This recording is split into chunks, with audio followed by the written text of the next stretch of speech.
Ici, on apprend à copier, à déplacer et à décaler.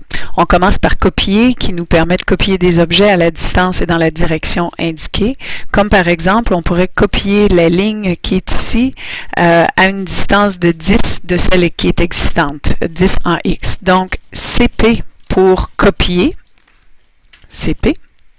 Ou encore, on peut aller dans la barre de fonction ici en haut en allant sélectionner copier.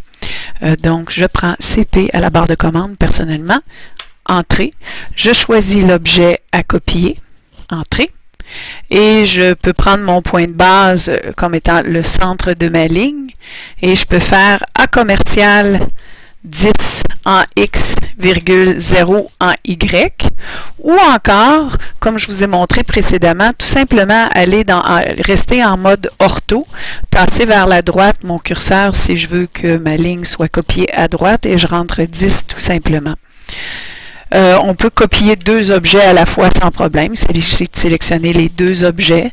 Je peux prendre mon point de base étant le centre de mon cercle. Je pourrais aller chercher d'autres points de base comme un quadrant ou une tangente.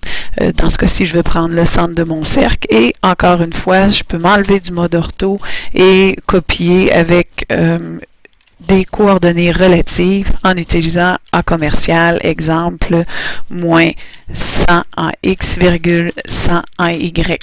Et voilà, mes cercles sont copiés. Je pèse sur Entrée pour sortir de la commande.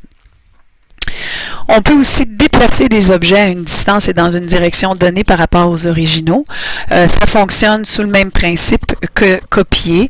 Donc, si je veux, par exemple, déplacer la ligne qui est ici de 10 en X, ben, c'est aussi simple que de faire, soit d'utiliser encore une fois dans la barre de fonction en haut, déplacer, ou encore écrire DP au clavier.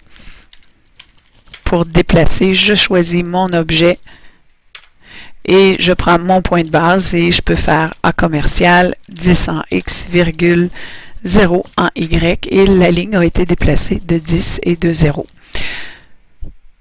Décaler, c'est une sorte de copier, mais ça permet de créer un nouvel objet dont la forme est identique à celle de l'objet sélectionné.